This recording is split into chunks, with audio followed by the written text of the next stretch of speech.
What's going on, everyone? TM24 here, and we are back with some more Marvel Snap content. Now, today, I wanted to share some tips and tricks to help you hit Infinite. We have done so the past couple of seasons, so I just wanted to kind of run through a few that we had, some of the biggest things that we ran into, and kind of what we picked up that helped us during our climb. Before we do so, though, please take a moment, go hit that subscribe button, as it really does help me out. But for now, let's get into the tips and tricks. So what I did is I kind of separated it into three different categories. So we've got decks and cards, and that's the first one that we're going to be looking at here.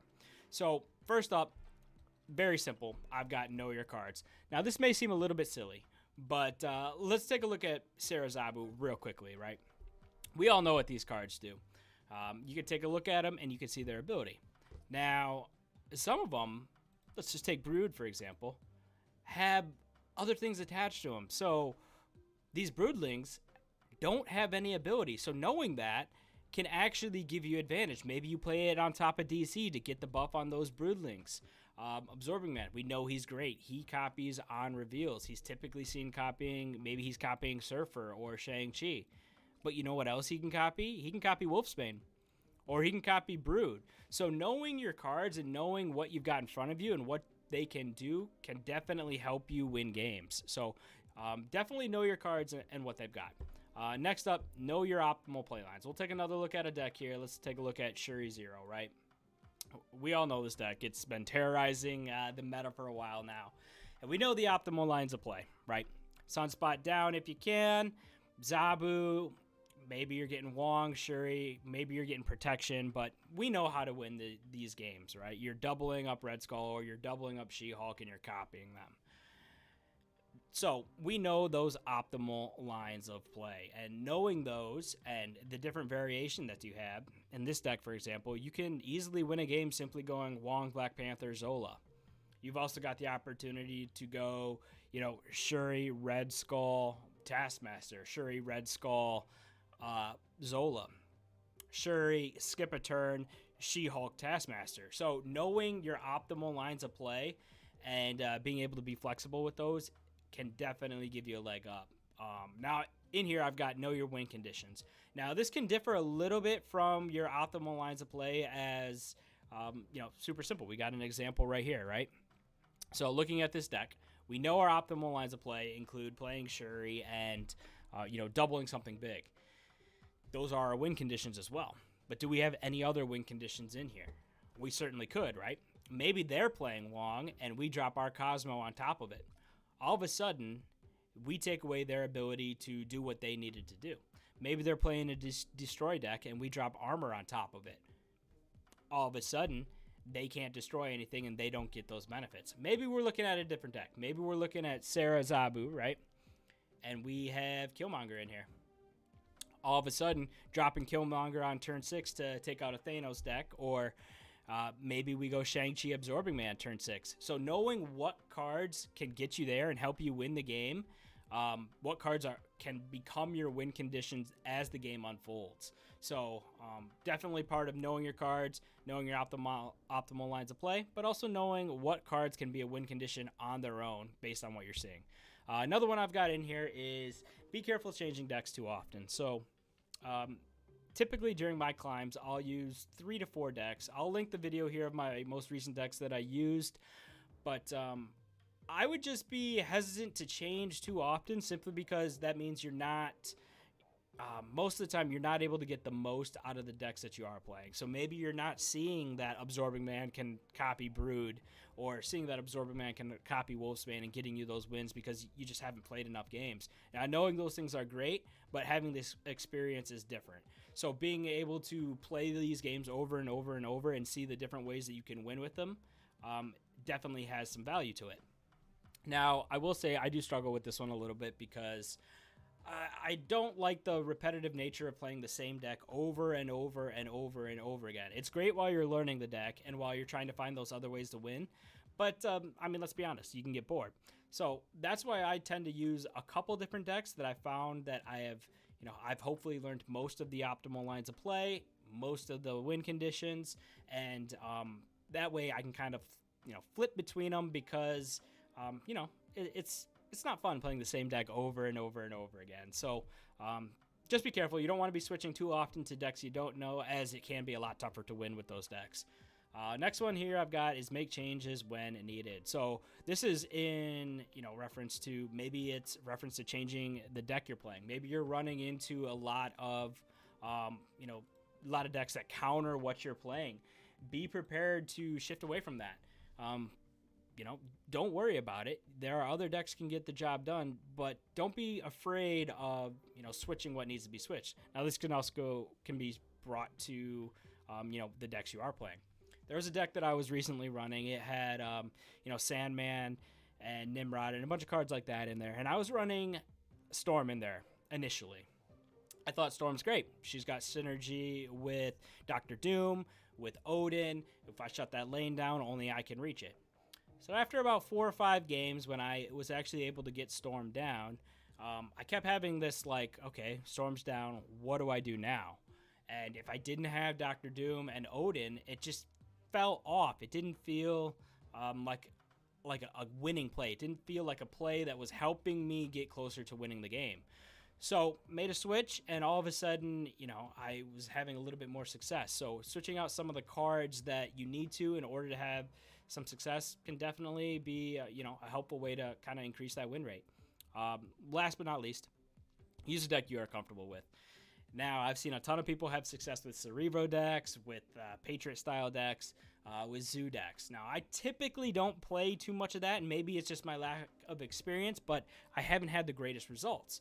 So, therefore, I tend to stay away from them and play decks that I'm more comfortable with. Decks like, control-style decks based around Professor X, around Galactus, with some Sarah and Zabu decks, some Sandman decks, things that I have a little bit more control over, and so just play the decks that feel good to you. As long as you can get wins with them, they kind of meet the criteria that you need, there's no harm in playing something that you would rather play.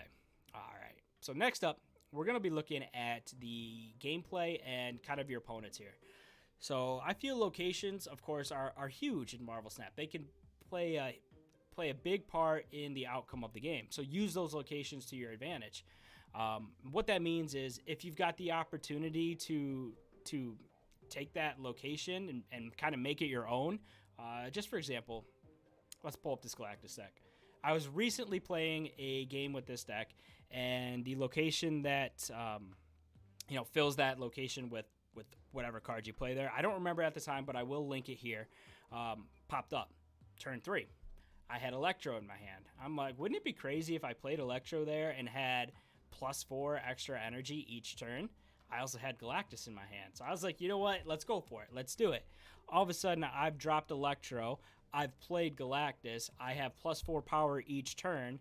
And now I can drop Destroyer and Death, Shuri and Chavez. So taking those locations and using them to your advantage can be huge. Additionally, maybe nullifying those locations is what you need to do. So maybe you need to lock down a location. Maybe it's Death's Domain, and all of a sudden, you're struggling to play there. You know what? Armor seems like a great spot there. Maybe it's the location that stops the on reveals. You know what? That's perfect for a Red Skull that's already been buffed. So make sure you take advantage of the location that you got there. Next up, we've got anticipate your opponent's plays. So you can kind of get a read on what your opponent's playing after, I would say it's tough after the first and second turn, but by turn 3, turn 4, turn 5, definitely, you should have an idea of what they're playing and how they're going to try to win the game. So anticipate what they're doing and play accordingly. If they've set up their Cosmo and their Red Skull is going there, maybe you need to try and take one of those other lanes because there's nothing you can do. Or maybe you can Magneto that Cosmo away. I don't know, but anticipate what your opponent is doing and make plays accordingly to give yourself the best advantage that you can. Next up is another huge one, is be aware of priority. So knowing whether you're going to go first or second is huge. The Shuri deck, perfect example, right? Maybe we need to make sure that we have priority because we've hung our Red Skull out there and we don't have any protection. We just drew armor though, so that's great. If we got priority, we can slap armor down. Shang-Chi is no threat now, and all of a sudden you feel a whole lot better about your game plan. Conversely, maybe your game plan revolves around, turn 6. Maybe you're playing this Sarazabu deck and you just plan on dumping a bunch of cards on turn 6. And instead of, being, instead of seeing what your opponent does and, having them affect you, maybe you can, turn 6, play Shang-Chi and Absorbing Man, double up, and all of a sudden you've taken out 2 of their cards. So depending on if you need priority or not, it is kind of a big deal, right? So you got to be aware of it, and if you need it, do what you can to take it. If you don't need it, you still got to play the game out, but try and make sure that they have it. Maybe you play in a way that allows them to keep priority so that you can play your Shang-Chi and Absorbing Man late. And then last up on gameplay and kind of opponents here is protect your play and disrupt your opponent. So we kind of talked about this a little bit with, with the Cosmos, with the armors, with, Galactus, things like that. But ideally, you're setting yourself up to carry out your optimal lines of play while also taking into account what they've got going on. You're not always going to have the perfect draw, so maybe you can't run your optimal line of play. But if you can mess theirs up more than yours is messed up, you've still got a really good shot at winning that game. So, do what you can to protect your own and see if you can screw theirs up. And then last but not least, we have what I think is probably the most important part of this game is cube management. So it really comes down to 3 different parts, right? Knowing when to snap, knowing when to retreat. Kind of go hand in hand there. And then pushing your advantage to try and get those 8 cube wins if you can. So if you got your optimal line of play set up and you're ready to go ahead, snap, be ready. Try and take those big wins. Now, me personally, the way I tend to look at it is I typically don't snap before turn 3. And the reason I don't is because you haven't seen all the locations, so you don't know, all the factors going into this game. And those locations can really screw you up. Now, turn 4, I'm a little bit more likely, but also you still don't know what your opponent has going on by then. It's possible that maybe they haven't played their first 2 turns and you've only seen 1 card going into turn 4. So I'd still hesitate a little bit there. Turn 5, you should have a pretty good idea of where you're at and how you feel your odds are in this game. So more likely, I'm snapping end of turn 4, early turn 5, and try and take advantage of it that way. Conversely, that's also typically when I'm retreating if possible. Now, you will have some opponents that are going to snap turn 1. It doesn't mean you need to retreat right away and run because it's only 2 cubes, right? You can wait out. You can go all the way to turn 3, even turn 4, see what they've started to play, and maybe it's actually to your advantage. They haven't seen all the locations. Maybe those locations really screw them up. But also, maybe they already had the perfect line and it didn't matter either way. So don't be afraid to retreat either. And then push your advantage. If it's turn 6 and you're way up and, you're looking at it and, you find it hard to believe they're going to win this game, snap. Go for it. Try and gain as many cubes as you can. Now, on the other end of that, I've ran into multiple games where it's turn 6. I'm sitting there. I'm looking at my hand, and I'm like, okay, well, if I do this and he doesn't do this and doesn't do this, I can win. Or if he doesn't have, if he doesn't have this one card, if he doesn't have Shang-Chi, or if he doesn't have Ultron, then I can win. It also depends on what they're doing. If they snap there, a lot of times they're going to have that. You're going to lose that game. There are opponents that will bluff you, but I'd rather lose 2 cubes to a bluff than 8 cubes hoping that they don't have a card. So, don't be afraid to retreat, but also, be prepared to stick in. And if you've got the advantage, push it. So don't be afraid in these games. Getting to infinite really isn't all that difficult. You can do it. Proper cube management, I think, is probably the most important thing. But it's possible. So don't be afraid to. I hope y'all have liked this video, have found something that you can take from it. If you have, please feel free to leave a comment here below, and I'll take a look at it, see what we've got. But until next time, remember, have some fun.